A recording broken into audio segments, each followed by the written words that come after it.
Assalamualaikum warahmatullahi wabarakatuh. Saya Muhammad Firdaus bin Fauzi. Nama saya Akmaki bin Awami. Nama saya Muhammad Razin Izzat bin Rafi. Jadi hari ini kita akan menunjukkan bahan-bahan untuk buat neck collection untuk inovasi kita pada hari ini.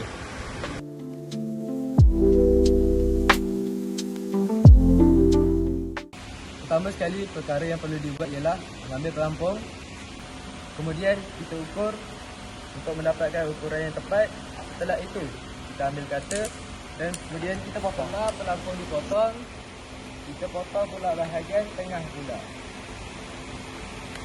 Akan kedua pula ialah jaring.